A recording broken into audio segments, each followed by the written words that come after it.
Gua ada di suatu perkampungan yang gua nggak tahu itu perkampungan apa. Gua itu udah 7 hari nggak sadarkan diri. Tapi napas ada, tapi gua nggak sadar. Kamu nggak akan bisa pulang. Kamu udah milik saya. Merinding gua.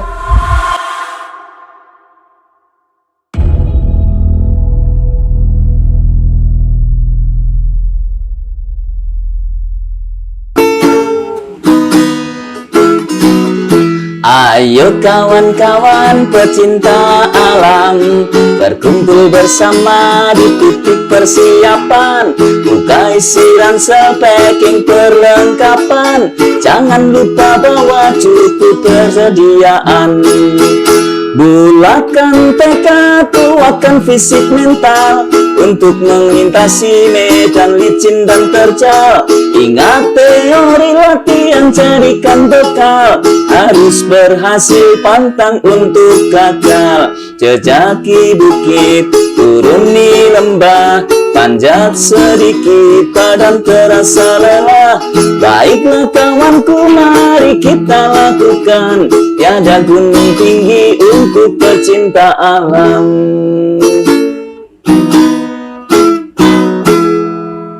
Assalamualaikum warahmatullahi wabarakatuh.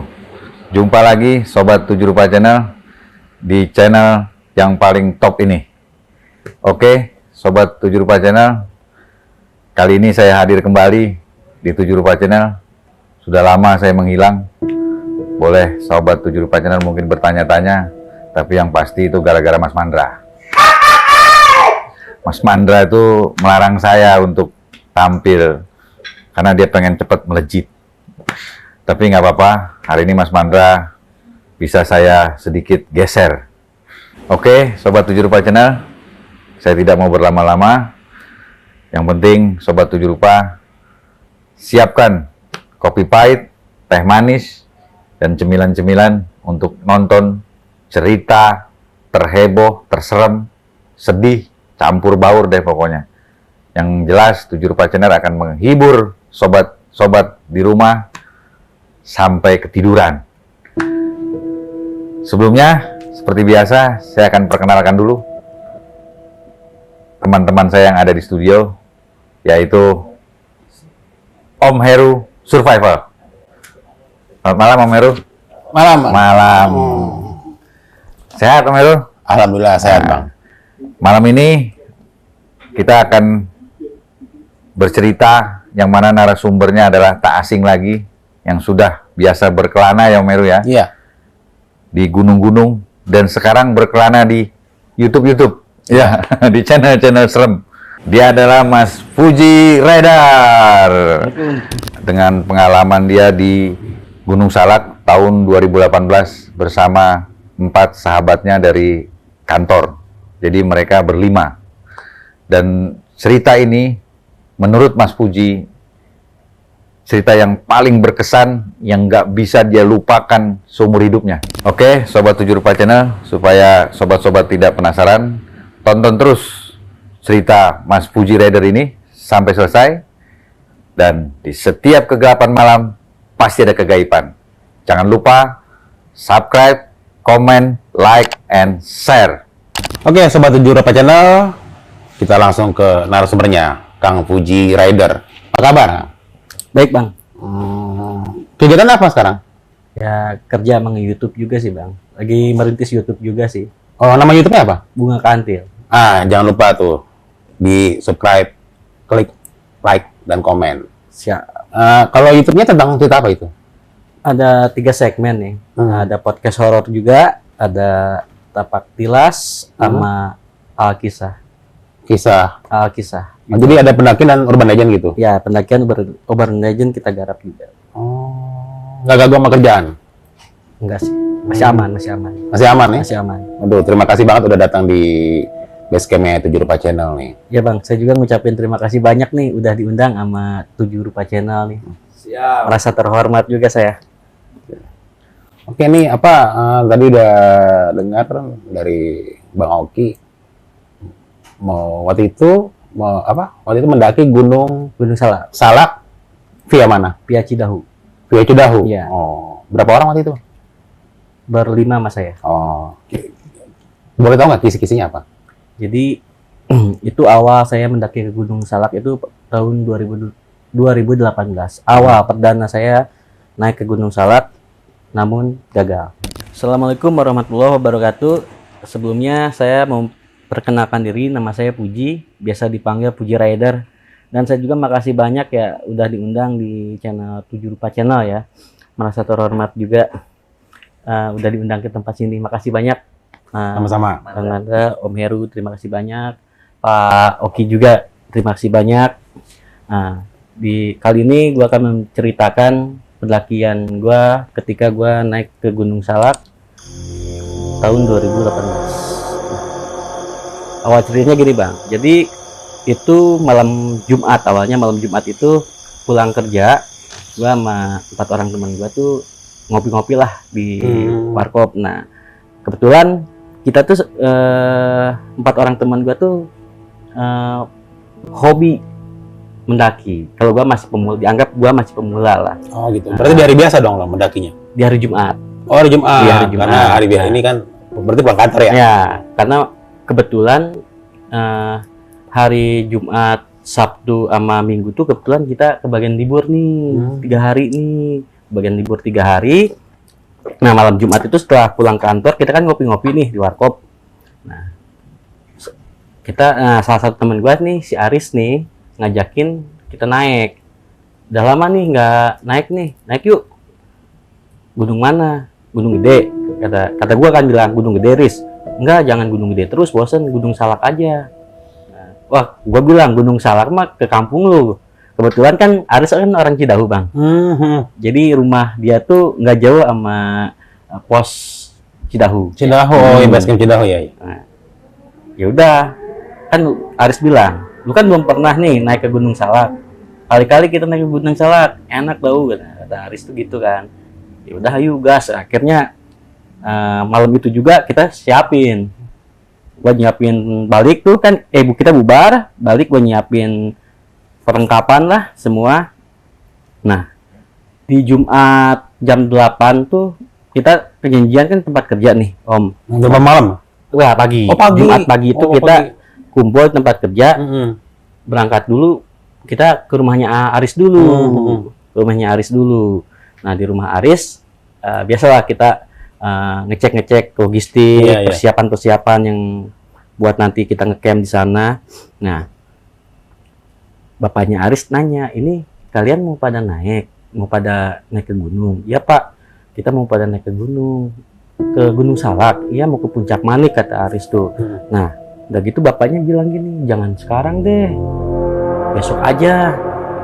Nah, Aris bilang gini sama bapaknya, pak sekarang sama besok sama aja, nggak ada bedanya. Ya udah terserah kalian, tapi hati-hati aja. Ya pak. Nah, itu kan hari Jumat ya, jadi kita ngejalanin sholat Jumat tuh. Nah setelah sholat Jumat, terus kita ngecek lagi barang persiapan logistik semua, berangkatlah dari rumah Aris ke pos Cidahu. Nah sampai di pos Cidahu biasa simak semua, langsung kita jalan. Nah, singkat cerita, memasuki pintu rimba bang. Nah kita berdoa dulu, seperti biasa kita berdoa dulu, dan akhirnya kita langsung jalan. Oh ya sorry, kan pas kita di pos Simaksi itu tuh nggak ada pendaki lain bang. Siang tuh ya? Kira-kira jam berapa tuh? Itu tuh sekitar 2:30-an. Oh, nah, sore. Dan kita dapat instruksi dulu dari ranger di situ, dari pengawas di situ. Gini, kalau kemagriban di jalan cukup sampai Simpang Bajuri. Oh iya, tahu. Simpang Bajuri, nggak boleh lebih dari situ. Cuman dicukupin sampai Simpang Bajuri ngecamp, nggak boleh lanjut malam gitu. Nah kita oke di situ. Nah akhirnya kan nggak ada pendaki lain selain kita, cuman kita aja. Cuma 5 doang? Iya, cuman berlima. Nah cuman gue sempat nanya di atas, pak ada yang naik nggak? Kata petugas di situ nggak ada. Ini kalian berlima doang. Makanya pokoknya kalau maghrib di jalan batasnya cuma sampai Simpang Bajuri, nggak boleh lebih dari Simpang Bajuri. Ya udah, akhirnya kita jalan lah. Nah, pas kita udah masuk pintu rimba, kan mungkin Om Heru ya lebih tahu lah dari saya jalur Gunung Salak itu seperti apa, rimbunnya gimana gitu. Walaupun siang juga nampaknya seperti gelap banget gitu. Nah, udah lembab gitu.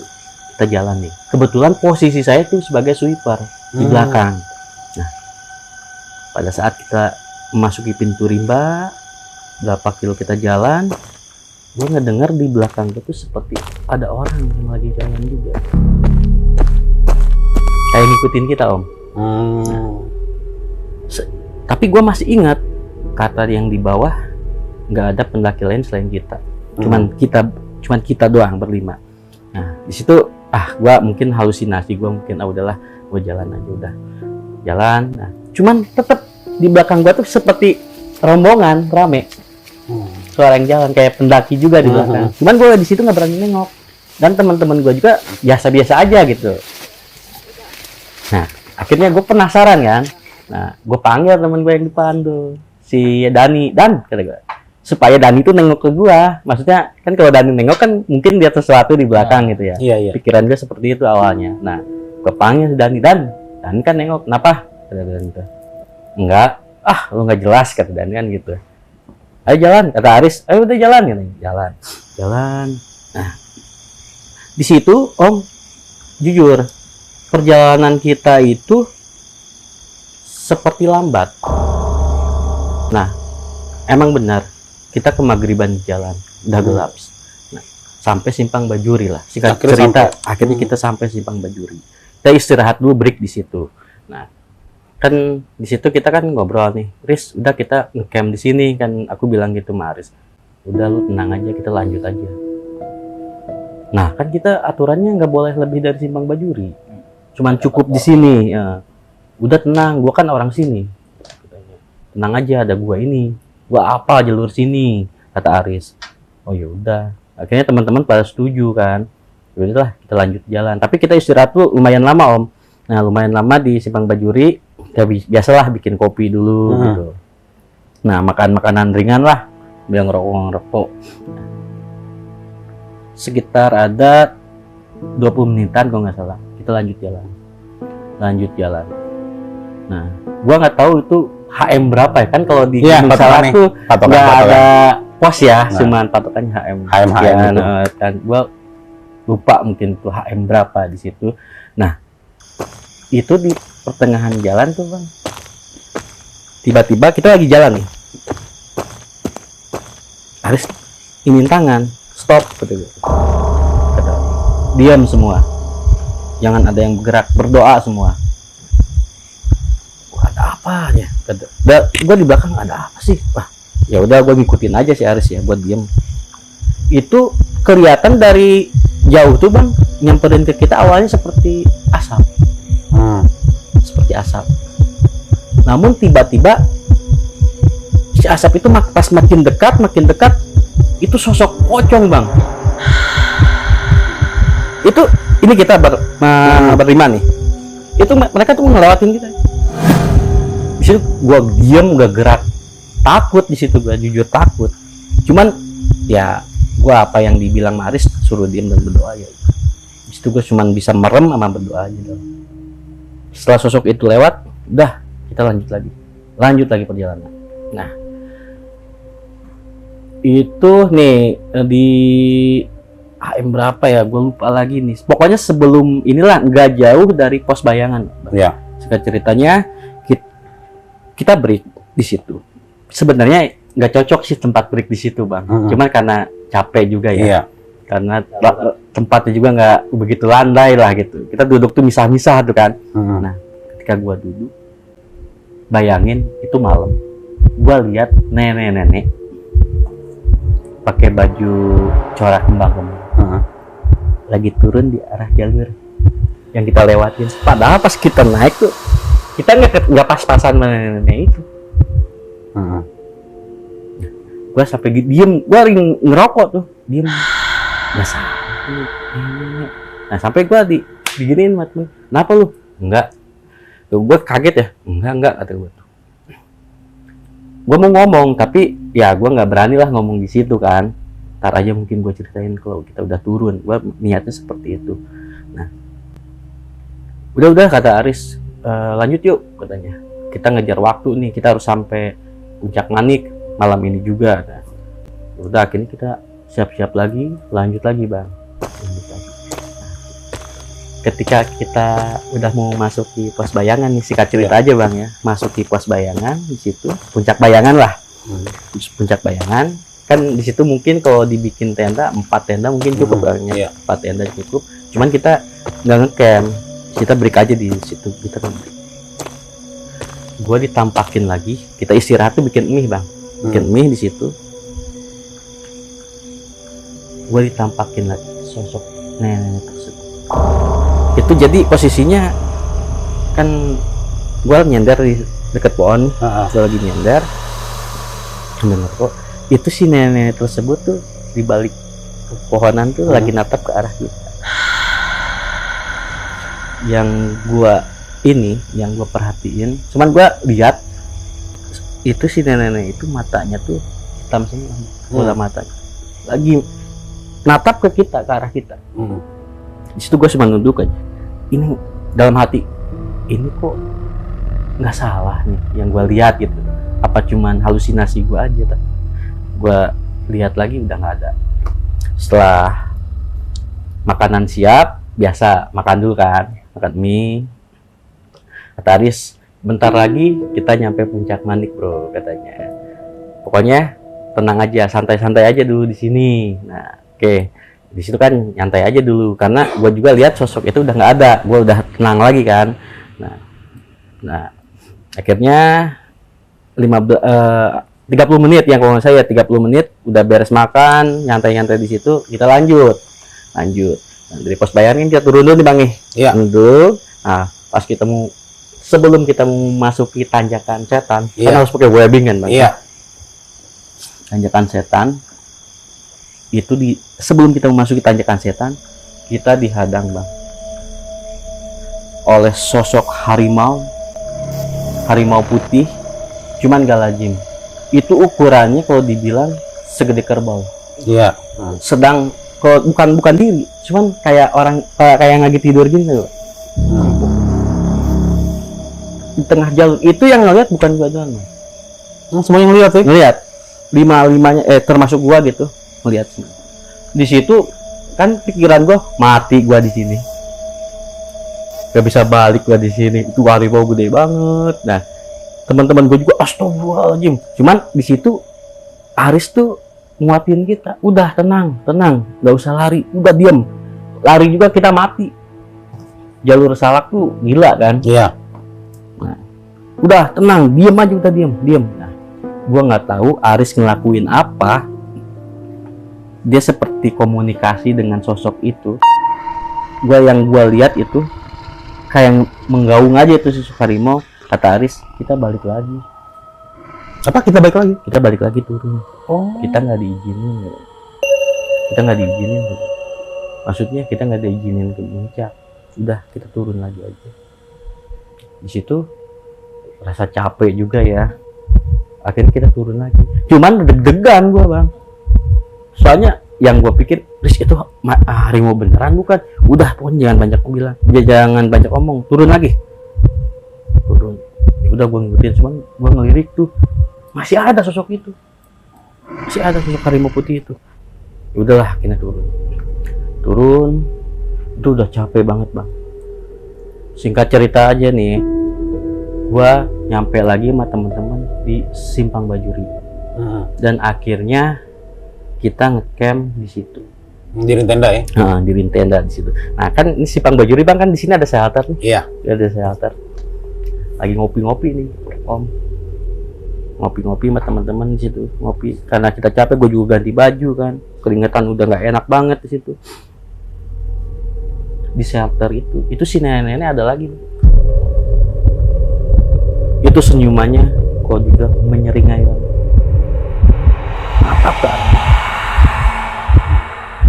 Natap ke arah kita. Nah, gue lihat sosok nenek tersebut, dalam hati gue berdoa, gue minta perlindungan sama Allah Subhanahu Wa Taala ya. Gue minta perlindungan, gue berdoa sebisa-bisa. Pas gue lihat lagi ke arah shelter itu si neneknya udah nggak ada, sudah tidak ada di situ. Namun tiba-tiba bang, kepala gue sakit, tengkuk kepala gue sakit, jadi pusing gitu kepala gue. Nah pusing, nah kebetulan gue kan nyiapin, boleh disebut nggak brandnya? Nggak boleh. Ini nyata jenisnya. Nah sejenis jamu gitu yang gue bawa itu, gue campurin sama teh, gue minum. Nah, gue merasa mual dan sakit di sini gue. Nah, akhirnya gue sama 4 orang teman gue minta izin nih, gue tidur duluan ya, kepala gue sakit. Ya udah, lu istirahat aja. Nah, gue masuk tenda, gue pakai SB, tidurlah gue di situ. Nah, posisinya kan gue tidur nih, Om, Mas Hendra tidur nih. Nah, gue tiba-tiba terbangun. Pas gue bangun, gue ada di suatu perkampungan yang gue nggak tahu itu perkampungan apa. Jadi gue bangun tuh ada, kalau di kampung-kampung atau di desa-desa, rumah tuh dari bilik ya. Iya. Dari bilik. Nah suka ada baliknya kan? Iya. Di luarnya. Saung-saung gitu ya. Nah gue tidur di situ sendirian. Gue bangun.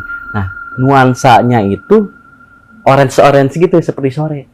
Nah ketika gue bangun, gue di mana ini? Terus teman-teman gue nggak ada gitu ya.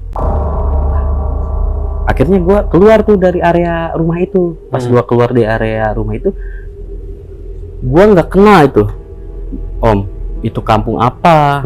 Jadi merasanya yang gue rasa tuh asing bagi gue. Nah, yang lebih anehnya lagi, itu penduduk di situ itu pakaian-pakaian zaman dulu tuh, Om. Oh. Seperti pakai celana pangsi yang seperti Om Heru kan, ada yang pakai belangkon kayak gitu, seperti Sunda kayak gini kan. Nah ibu-ibunya pakai kemben kayak gitu kan. Nah setiap gua tanya sama salah satu orang di situ, itu nggak ada yang jawab pertanyaan gua. Diam aja mereka. Nggak ada yang jawab. Akhirnya ada kayak anak muda nih, pakaiannya sama pakaian jadul.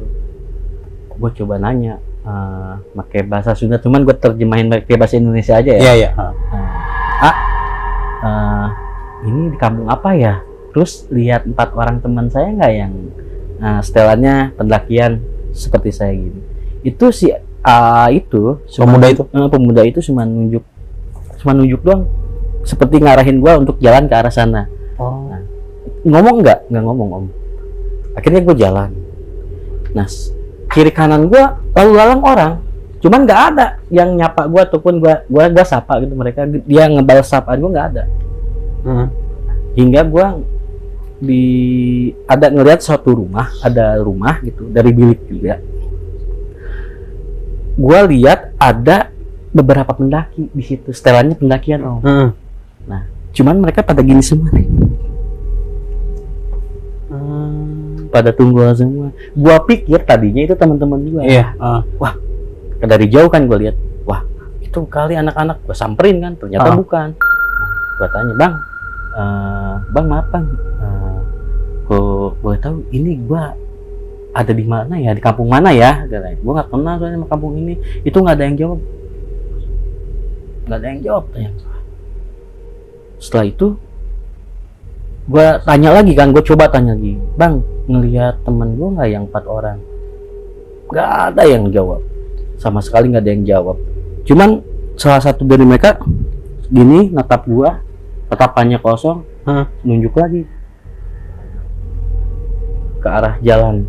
Pokoknya gue suruh jalan ke arah yang dia tunjuk ya. Iya. Akhirnya gue jalan. Kalau gue tinggalin, ya udah Bang, makasih Bang. Dalam hati gue ngedumel, sombong amat sih. Dan gue nanya juga nggak ada yang jawab.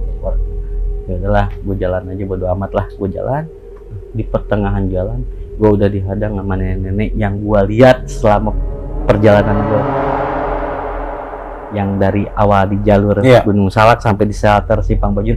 Itu si nenek tersebut udah ngehadang gue. Dan secepat kilat itu om, kayak cepet banget dia nyamperin gua, tangan gua langsung begini. Tarik sama dia. Sama si nenek tersebut. Itu gua coba untuk ngelepasin diri. Nggak bisa. Nggak bisa lepas, gua gini-giniin. Nggak bisa. Dia cuman, ya ingat gua omongannya. Sebenarnya ngomongin ke bahasa Sunda ya, gua terjemahin aja gini. Kamu nggak akan bisa pulang. Kamu udah milik saya. Merinding gua. Nah gitu, kata gua. Gak mau, gua bilang tuh gak mau. Lepasin. Itu saya diseret sama nenek tersebut. Itu yang gua gambarin aja ya, perwujudannya. Itu rambutnya terurai, acak-acakan. Itu matanya hitam semua. Pokoknya sambil dia bilang, kamu udah milik saya selamanya, kamu nggak akan bisa pulang. Itu saya diseret om, diseret kayak ke tengah lapangan.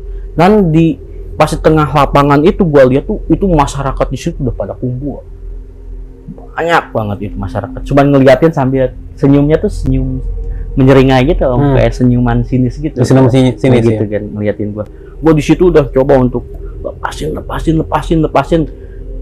Tapi itu pegangan tuh si nenek makhluk itu nggak bisa lepas dari kuat banget tenaganya ya. Nenek itu kurus ya. Iya. Nah di situ pas sampai awal tiba-tiba ini bang, mungkin pertolongan dari Allah juga. Itu ada sosok berimamah putih. Gimana? Sosok kakek-kakek, jubah putih, disorban ya, diudeng kayak gitu ya. Itu ngelepasin tangan si nenek dari tangan gua pakai sorban. Dikepret itu ya, sabet ya.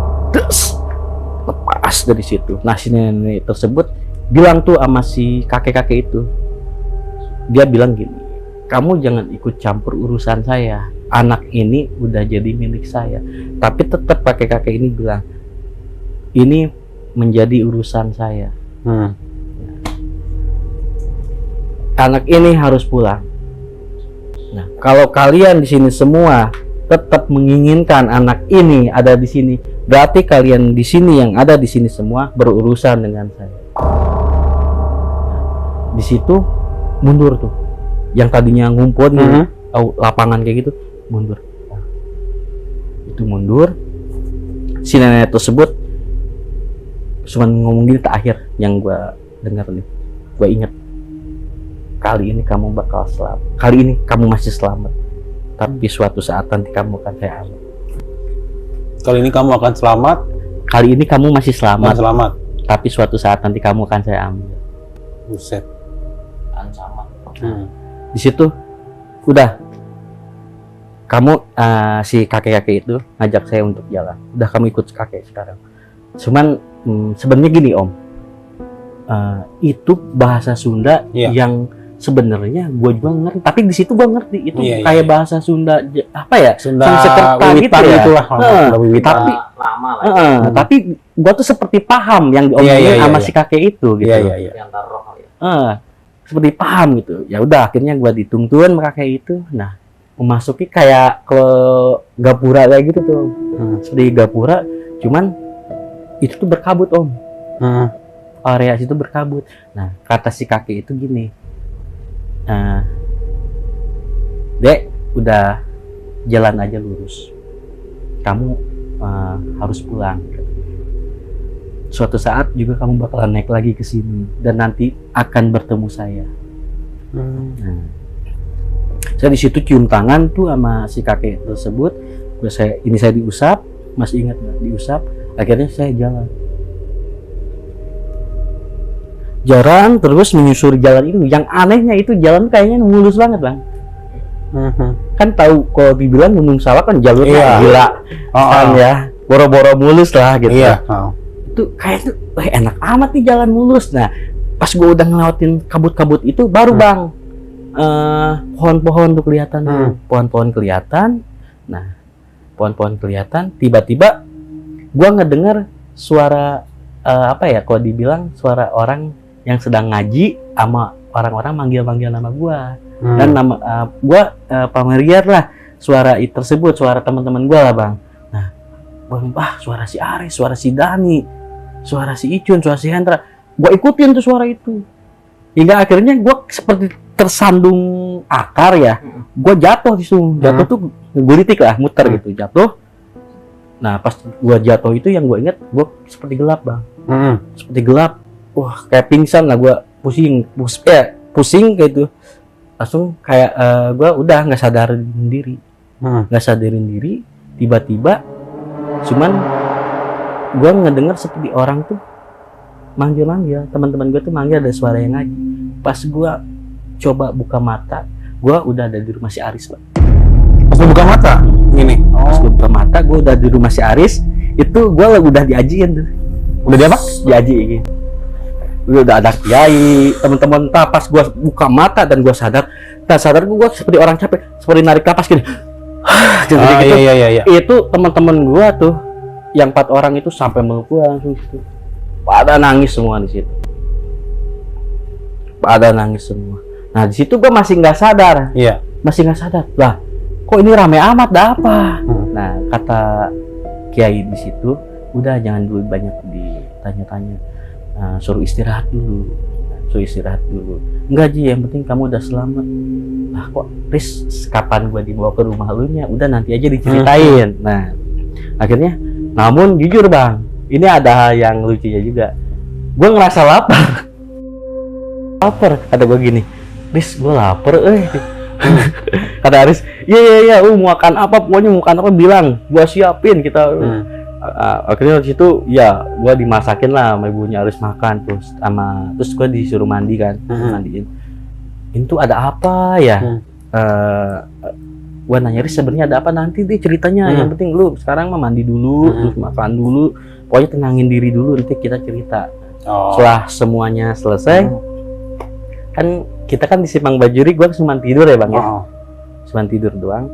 Jadi ini bang, ngopi dulu. ngopi dulu, oke deh. Ngopi dulu. Siap. Ngopi dulu kita. Beres mandi, makan dan sebagainya. Akhirnya gue dikasih tahu lah, kumpul lah. Di situ ada orang tuanya Aris, kakeknya, termasuk kiai di situ dan warga di situ bang.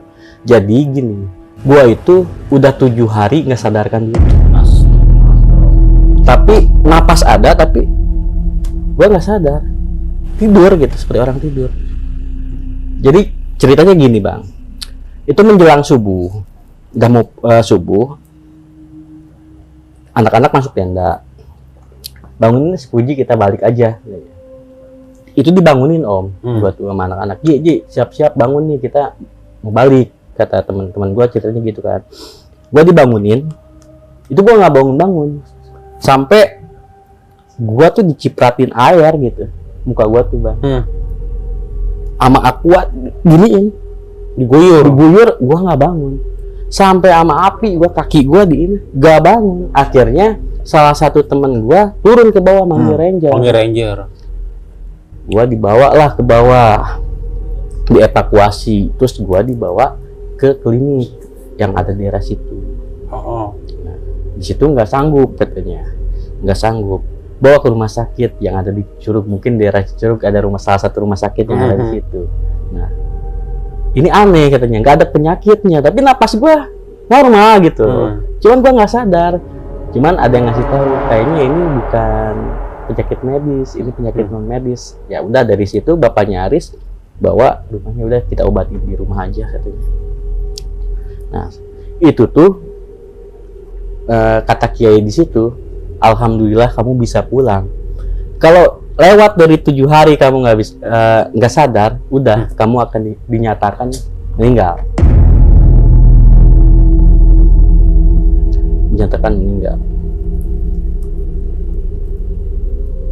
Nah, singkat cerita, akhirnya gue bermalam dulu, istirahat dulu di rumah Aris kan ya, istirahat dulu di rumah Aris. Nah, itu kalau nggak salah itu om, Jumat, Sabtu, Minggu, Senin, Selasa, Rabu gue balik. Hari Rabu gue balik ke Tajur. daerah Tajur. Kebetulan gue kerja di daerah situ, di salah satu rumah sakit yang ada di situ. Gue kerja di situ. Nah, gue balik sendiri. Kan kata Aris mau dianterin kagak? Gak usah, gue sendiri aja. Udah fit badan, udah fit ya? Udah enak. Nah, aduh, gue laporan sama HRD gimana? Iya. Aduh, ini udah 7 hari kan, seharusnya Minggu udah turun kan? Senin tuh gue udah Iya, mulai masuk. udah masuk kerja kan? Nah, istilahnya? udah masuk. Gue laporan sama HRD gimana? Terus, ya udahlah, pasrah aja Iya, mati gue. Gue turun dengan setelan pendaki gue di depan tempat kerjaan gue. Oh, masih bawa ini, Nah, bawa carrier. carrier. Nyebrang lah gue. Nah, temen gue yang lagi jaga ngomong gini, Bang. Lu ngapain bawa tas kayak mau camping aja? Justru gue baru turun dari gunung. Turun dari gunung mana? Kan tadi pagi lu sama gue aplusan gitu. Kan tadi pagi lu sama gue serah terima tugas. Serah terima tugas gimana? Gue ini baru datang. Ah, lu ngantuk kali kata teman gue tuh yang lagi jaga tuh. Ya udah dah, lu tidur aja, tidur balik. Kan lu harus kerja 1 malam lagi katanya. Enggak, gue mau ketemu HRD dulu. Ngapain? Enggak. Ketemu HRD gue. Dengan setelan pendaki gue gitu ya, bawa tas gitu. Pak Puji mau kemana? Ini Bu, saya mau ini ngasih tahu selama saya nggak masuk kerja. Nggak masuk kerja? Orang Pak Puji mah kerja terus, kok masuk? Di absen ada. Absen ada? Ada. Di pinjar. Itu nggak bisa dibohongin kan? Iya, fingerprint. Nah, itu penasaran gak Bang? Saya ceritain, dianggapnya gue tuh ngarang cerita, ngelucu lah. Nah, akhirnya gue temuin orang IT. Namanya si Eko. Kok, gue boleh lihat CCTV nggak? Boleh, coba putar flashback waktu hari Senin. Oke. Diputar mah di hari Senin di CCTV. Itu ada gue, Bang.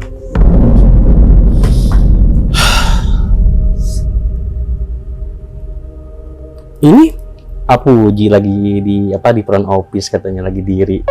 Itu siapa kata-kata? Gue baru balik kok, sumpah demi Allah, gue baru balik, gue nih baru turun dari Gunung Salak. Ini buktinya ada dari CCTV.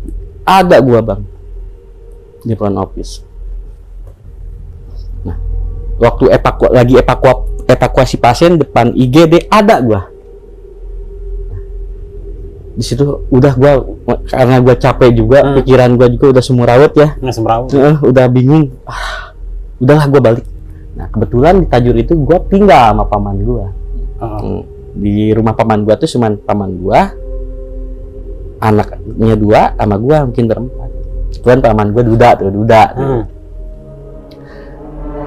Pas mau nyampe rumah paman gue, pas-pasan gue di jalan nih sama paman gue. Paman gue kaget. Ji, bukannya lu tadi lagi di kamar lagi tidur? Terus yang di kamar, yang tidur di kamar siapa kalau kamu di sini? Gitu. Saya di situ cerita, saya ini baru pulang, Mang, dari Cicurug. Kamu teh pagi pulang dinas malam, tidur. Mamang tuh tadi ngebangunin teh, mau nitip nggak? Mamang mau ke warung, siapa tahu mau nitip. Ngeliat kamu tidur, enak, udahlah. Udah gitu, paman gue keluar kan mau ke warung, nggak tahu di jalan tuh ketemu sama gue. Udah, ayo kita lihat ke kamar, kata paman gue. Ayo kita lihat ke kamar. Pas nyampe rumah, ngeliat ke kamar, nggak ada siapapun. Nah, di situ Bang, kata paman gue gini. Terus yang tiap hari ada di sini siapa? Wallahu alam, Bang. Akhirnya gue ceritain yang sejelas-jelasnya sama paman gue tentang gue nggak sadarkan diri selama 7 hari itu. Di situ paman gue cuma diem aja. Dan gue sampai saat ini masih bertanya-tanya kenapa hal itu bisa terjadi. Mungkin kalau orang yang awam mungkin bilang ya gue ngarang ataupun halusinasi gue mungkin, tapi itulah cerita gue, pengalaman yang sampai saat ini gak akan pernah gue lupain. Gila ya, gokil juga ceritanya dari Puji. Tapi gue mau nanya nih malah nih. Siap Bang. Tapi memang Gunung Salak memang yang dikenal dengan 1000 jalur, baik legal maupun ilegal. Iya. Dikenal juga dengan jalur tersulit, tercuram. Terus ada mengatakan juga jalur angkel, Iya. misi dan sebagainya.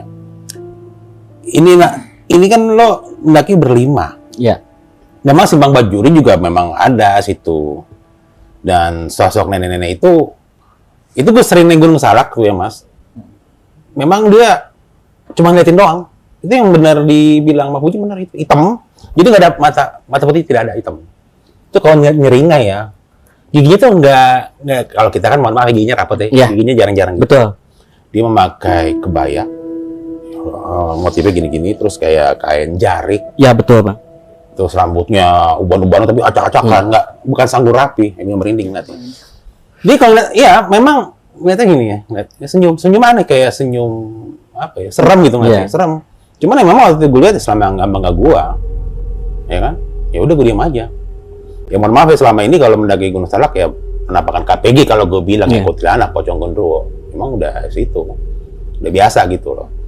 Nah yang aneh itu ialah Gunung Salak kan dikenal dengan kabut halimun. Ya. Lu udah kena kabut halimun, oh hati-hati. Jadi kalau kita mendaki gunung kena kabut halimun yang sangat tebal itu, kita berhenti aja. Ya. Terserah mau salawat atau diem duduk tafakur, Zikir, ya. rokok, terserah. Sampai kabut itu mereda baru. Ini fenomenanya gokil juga nih. Hampir mirip-mirip dengan pengalaman gua. Tapi di gunung lain ya, bukan di Gunung Salak. Ini terjadi si Fuji kayak diduplikat. Ya, mohon maaf kalau gue dalam agama kurang begitu paham ya. Boleh dikatakan itu korin. Dan ini pas lo yang di tenda itu sampai lo dibangunin gitu ya. Bisa dikatakan itu mati suri. Jadi selama lo di perkampungan itu lo melihat aktivitas kayak orang zaman dulu lah. Iya, betul, Bang. Aneh gitu. Maksudnya kita dengan zaman sekarang ini. Iya. Yang bikin gue serem itu nemu pendaki. Jumlah berapa jumlahnya? 5 orang. Ya itu dulu ada pendaki yang hilang di situ nggak ditemukan, entah hilang atau tewas itu, seperti itu. Dan sosok-sosok yang di situ ya karena mungkin pertolongan Allah Subhanahu Wa Taala ada narik si Puji, seorang kakek yang sangat ya kalau dibilang auranya itu terang gitu loh, Iya. tarik. Gitu. Dan memang juga ada beberapa teman gua. Kalau mana ya kalau ditarik itu ya nenek itu kayak mau dijadiin ininya pengantin. Cuman banyak kan si nenek itu gue lupa namanya siapa. Banyak kan pendaki yang lihat tuh cewek cantik. Iya. Dan itu tenaganya ya gimana ya? Mungkin dia nggak tahu kalau orang-orang di situ sepuh bilang mau ilmu apa gitu kan, mau jadi pengantin biar ilmunya tambah tinggi atau gimana gitu. Dan gue sendiri belum paham sampai ke arah situ karena harus ngobrol dengan para sesepuh sana juga. Gimana sih ceritanya isinya itu? Mohon maaf kalau di Gunung Ciremai itu Nyilinggi. Dan Nyilinggi, Nyini Pelet itu legenda dan mitos. Ya, seperti itu. Tapi waktu lo apa yang di apa ya kayak di perkampungan itu biasa aja gitu ya, Biasa aja gitu. ngomong tapi orang gini dong Iya. nggak pernah jawab emang. Dan bahasa sampai gue punya temen juga bisa bahasa Sunda sampai dia apa ngerti bahasa Sunda yang zaman lampau nggak ngerti juga itu. Tapi itu bagi gue tuh misteri juga. Tapi memang lo pas memasuki kampung ya mohon maaf dalam tanda kutip kampung gaib ya, desa gaib dan segala macam ya. Itu biasa aja nggak apa istilahnya kalau mau disidang atau gimana. Enggak. Sebenarnya sih dikubulin kayak gitu mau dikawinin, dinikahkan. Kan katanya. Gitu. Kamu ikut saya, kamu nggak mau kemana-mana. Kalau dikatakan cuma nggak setuju. Gitu. Jadi tapi lo pas lagi tidur gitu emang tidur biasa aja tuh ya? Tidur biasa aja gitu. Bukan terantuk apa jatuh enggak? Cuman gua merasa pusing nih, gua masuk tenda duluan, gua izin, gua pengen tidur lah. Gua pakai SB, ya udah gua tidur biasa kan? Tidur biasa. Bukan mengalami suatu misalnya, mohon maaf tiba turun, lo kantuk apa akar pohon atau batu jatuh gitu. Tidur biasa langsung. Jadi biasa mati suri. Ya mohon maaf ya, tanda kutip. Itu serem banget. Dan yang paling serem ya, dia diduplikat. Biasa aja. Itu siapa? Ya di fingerprint ada, absennya komplit, dicek. Ya kan? Serem juga itu. Tapi ya udah nggak apa-apa, anggap aja ya pelajaran. Itu serem banget. Maksudnya, yang ini siapa kan gitu? Ya kita duplikat, gue juga pernah diduplikat. Ya mereka memang begitu kerjaannya. Yang asal itu, kita diduplikat. Memang berlima yang ya bagi gua kalau ganjil kata kalau naik gunung jangan ganjil, sebenarnya sih nggak juga tergantung niat. Iya. Emang nggak ada niat apa-apa. Itu. Kayak ini, kalau kata orang sana sih kayak udah dipilih. Kata orang sana kan gitu. Kan di Gunung Salak namanya Puncak Manik, di situ ada makam Mbah Salak. Nah, gue pernah tidur di situ. Tapi nggak apa-apa, nggak ada apa-apa. Nggak ada gangguan apapun ya selama kita baik. Niat kita waktu itu gua operasi Sukhoi timsah, nggak apa-apa, gue tidur aja karena udah capek banget Gunung Salak itu. Yang tadi yang dibilang Puji itu memang tadi makanya gue lihat sini siapa sih itu ngomong, tapi cabut kayak kepo gitu, tapi bukannya itu. Dan apa yang dibilang tadi Puji itu mengkabut gitu ya, memang banyak sih itu koloninya, pocong-pocong itu koloninya. Mungkin kalau dia ada yang cewek, kalau orang cewek pasti ada genderuwonya. Karena genderuwo yang ngincer cewek. Kan kata orang sih itu. Ya kita ikutin aja. Tapi gokil juga loh. Apa? Yang itu siapa? Ya kan? Terus lo ngapain lo datang? Ngapain lo lapor? Nah itu misteri itu. Ada absennya. Sampai sekarang Bang masih menjadi misteri bagi gua. Iya kan? Hanya HRD. Enggak, kamu masuk. Ya kan? Berarti kan masuk bukan malam kan? Misal pagi. Napak kok. Ya walau alam. CCTV ada rekamannya. Gokil juga pengalamannya tuh. Gile. Nenek itu begitu nih, gitu. Serem nyeringanya tuh. Rebut acak-acakan. Gitu. Sobat TRC, ada cinta, ada benci. Cinta diterima, benci jangan dibalas. Gunung Salak bersama Mas Puji, penuh keanehan cerita 2018.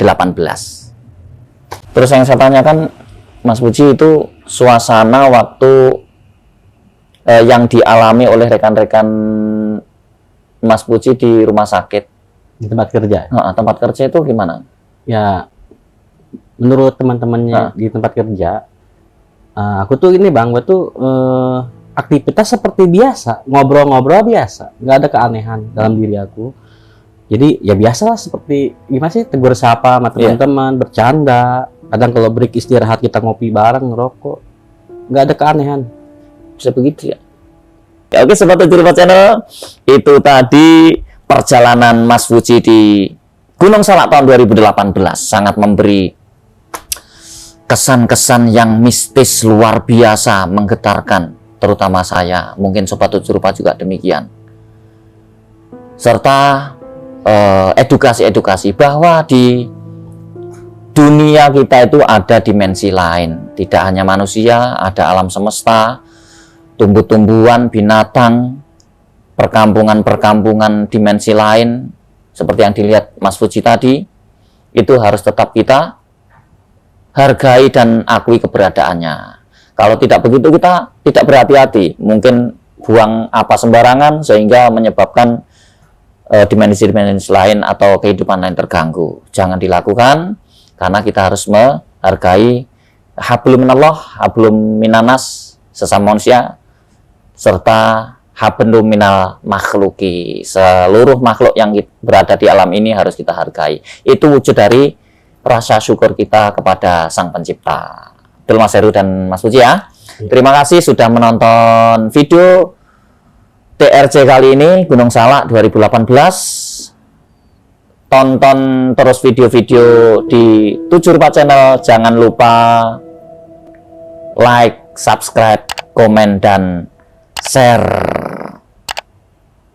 Wassalamualaikum warahmatullahi wabarakatuh. Salam Rahayu. Lingsir wengi peteng mrambat bawana, cahya rembulan kemulan mega angin semilir pedhot tansah rineksa anggukah angen kang lelana jumingkat krekal sinawang wanodyayu mesem nyawang sun kang wagu alus ngagandeng asta tanpa tinolak mabur nite cahya lang-lang bawana mabur nite cahya lang-lang bawana mabur nite cahya lang-lang bawana